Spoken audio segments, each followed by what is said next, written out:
This is Hollywood, where movies are still king. For the next 2 days, more than 150 press, radio, and television personalities are meeting and mingling with stars and joining journalists from around the world at the MGM Culver City studio to see them turning out big, exciting movies on 27 acres of working sound stages and hearing Leo the Lion roar again.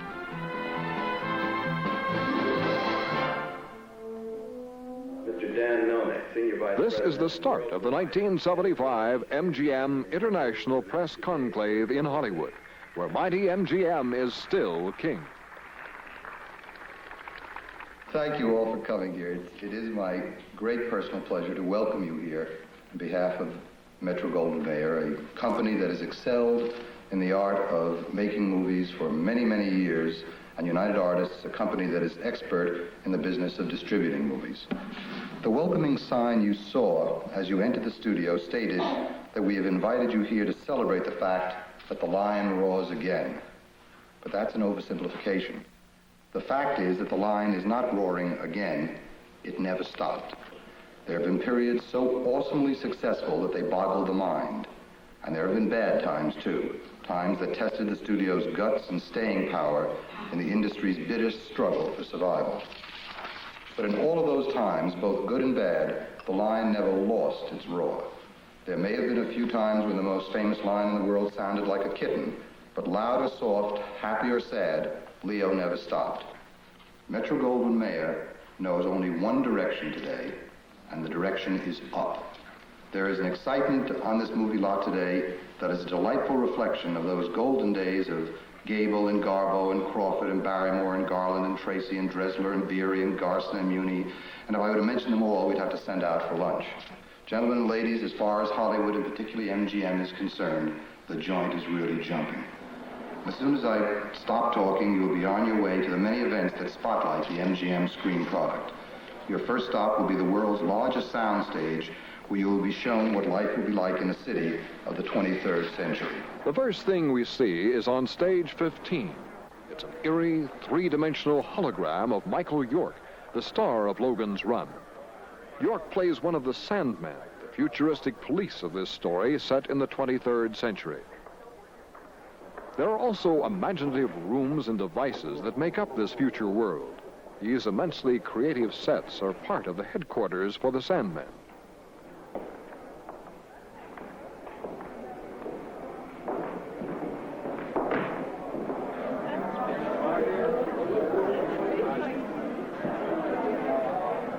A press conference is held to introduce Saul David, the producer of Logan's Run. Mounts to the cradle of Logan's Run, you will see some of the infant sets of boarding, some of the things on this stage, and I guess you've looked at the drawings and paintings of some of the other things. You have looked at the holograms and been properly impressed, I suppose, on your way in. Michael Anderson, the director of Logan's Run, also did Around the World in 80 Days. Now he tells of the problems he faces in setting the look and feel of the 23rd century for his new movie. Do they wear wristwatches? And a hairdresser bursts in. Do you want hairpieces or hats? What kind of shoes? Do they read anything? Do they write with anything? What kind of pictures on the walls? What kind of music? Any musical instruments? Toys to play with? This will be a red. A 23rd century fashion show is conducted by Bill Thomas, the film's costume designer. The colors of the costumes tell a person's age in this futuristic adventure. A waistline will be there with the jewelry, and the girls will take care of everything themselves, I think, pretty well. And in all this, we have our police force, which will be the Sandmen. And this is the outfit that Michael York will be wearing. MGM superstar Gene Kelly hosts a luncheon on stage 20 to honor another new MGM production, That's Entertainment 2, inspired by last year's enormous success, That's Entertainment. Having just shown some special footage from this new film, producers Dan Melnick and Saul Chaplin take us to meet some of the stars of That's Entertainment 2. Kelly, who stars along with Fred Astaire in That's Entertainment 2, will direct this new production sequence for the movie. he introduces some famous faces in the audience. You might just know him. His name is Fred Astaire. All right, Fred. Sweetheart.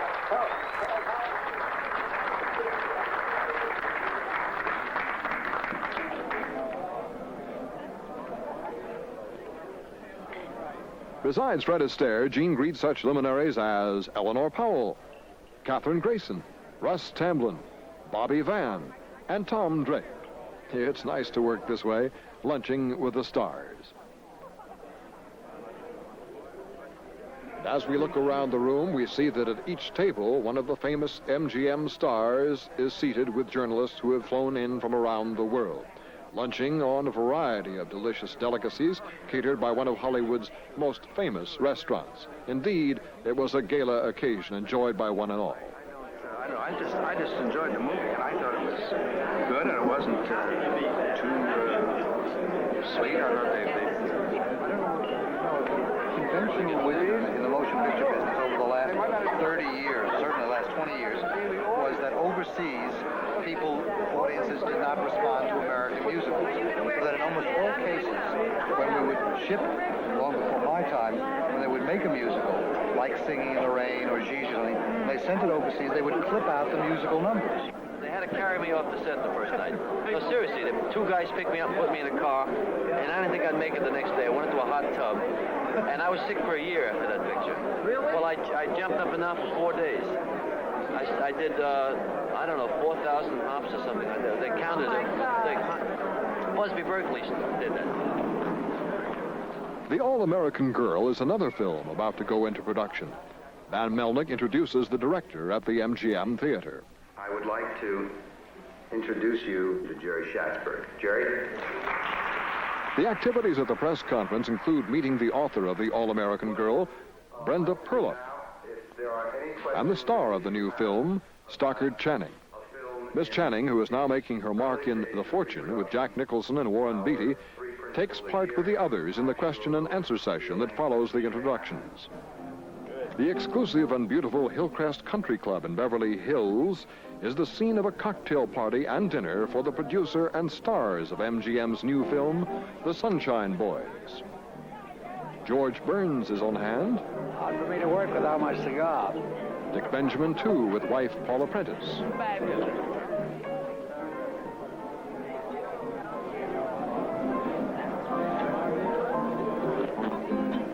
Adding excitement to the event is the presence of Ray Stark, producer of The Sunshine Boys. Walter Matthau, the other star of the movie, becomes an immediate target for an interview.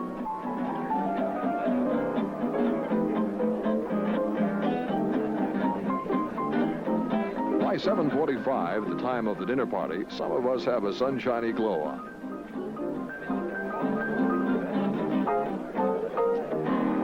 Dick Benjamin, toastmaster at the affair, has a big surprise waiting as he opens the festivities.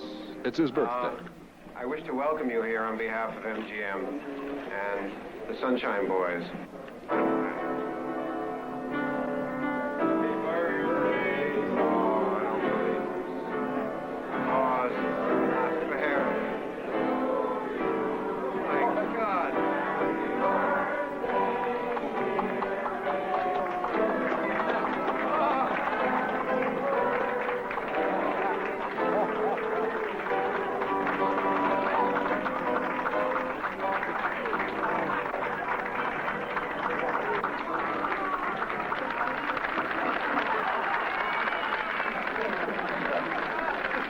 I'm going to introduce Walter now.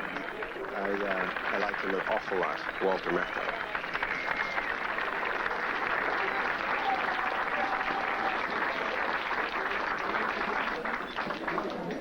Thank you, Dick. The picture for me was a revelation.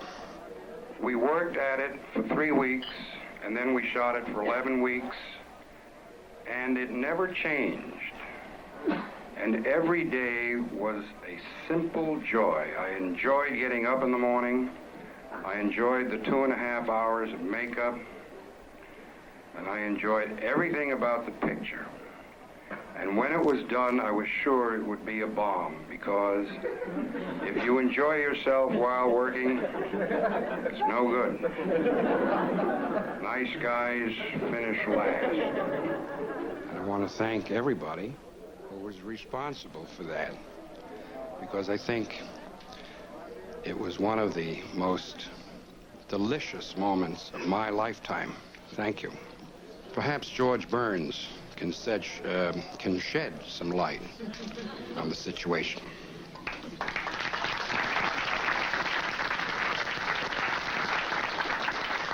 I'm not going to tell you anything about the Sunshine Boys, because he told you the whole story.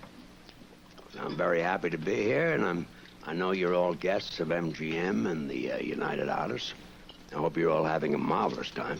I'll tell you a few little stories, little anecdotes about myself when I first started the show business that I think might be amusing. I'm going back 1,000 years, and I was always in love with show business. I still am. And as long as I can remember, I wanted to sing, and I wanted to dance, I wanted to tell jokes, I wanted to be an actor. And I made it, and I don't know how. Nobody liked my singing but me.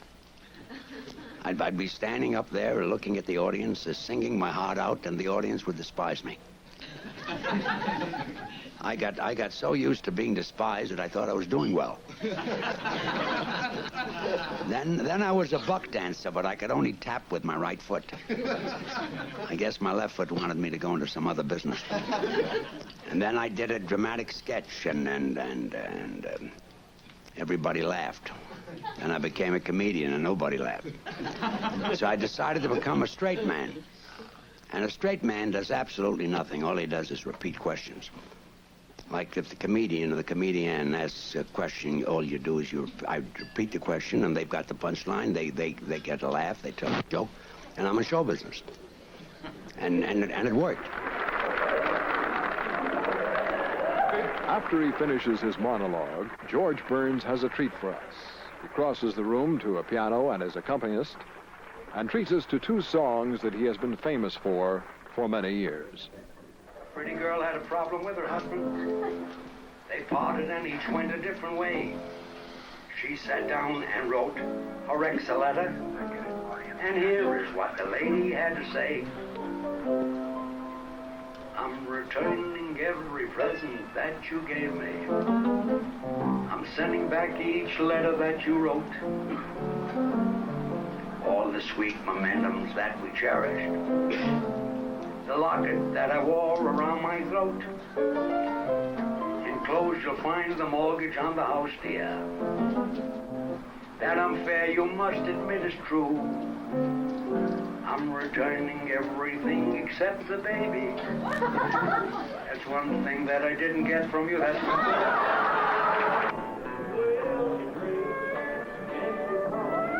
The Hearts of the West luncheon follows the screening of advanced scenes the press saw from this new picture about cowboy movie making in the 30s.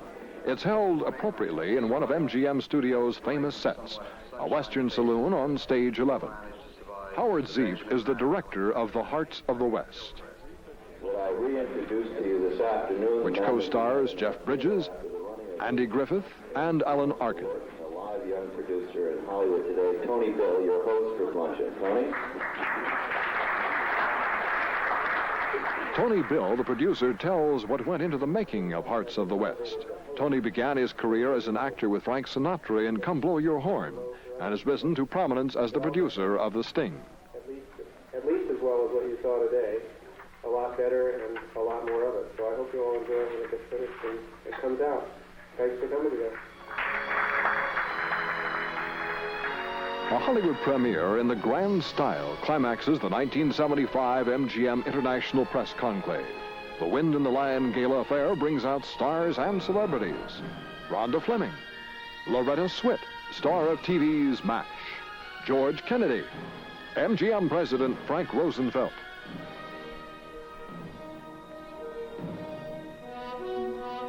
Dan Melnick, MGM's production head. Candace Bergen, female star of The Wind and the Lion. Well, you'll not have your way with the Americans. President Roosevelt will have your head for this.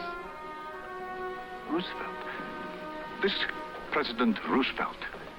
He would try and take it himself? He certainly would. He is a man of grit and strong moral fiber. He does not kidnap women and children. Brian Keith, who stars as President Teddy Roosevelt. What is it that you want, Theodore? What do I want? I want respect. That's what. Respect for human life and American property. And I'll send the Atlantic Squadron to Morocco to get respect. That's illegal.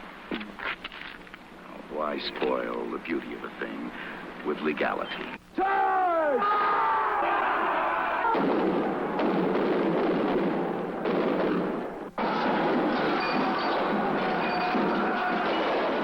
Stage 27 has been decorated to depict an exotic and mystic Moroccan desert. The supper ball, key to the film's theme, is a highlight of this conference at MGM. A host of stars join us. Bobby Van and columnist Army Archerd. Walter Pidgeon and Candace Bergen. Mr. and Mrs. Edgar Bergen.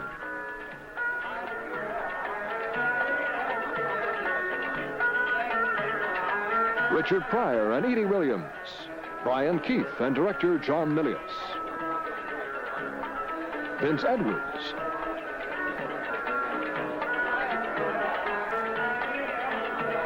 Newcomers Stockard Channing and director Jerry Schatzberg. Phyllis Diller. Director Francis Ford Coppola. And last, but certainly not least, the most famous face and voice in the world of motion pictures, Leo the Lion. For 2 days, over 150 members of the international press have seen and heard him in action at MGM in Culver City. And we all now know for sure that the lion roars again.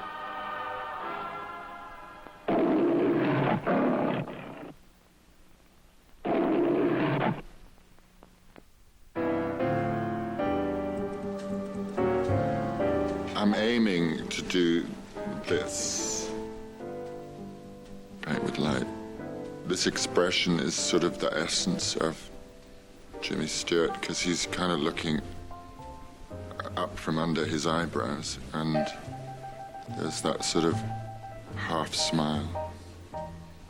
And it's like his work is full of half thoughts and half sentences and what they call the oh shucks of his acting. Ambiguous little places and the nooks and crannies of a character. Incredibly modern. There's something kind of giraffe-like. Something graceful and gangling about him. He's very simple and he's very true. And every single frame was painting with light. My name is Alan Rickman. I drew Jimmy Stewart, I drew a giraffe, I drew some words. God knows what that looked like.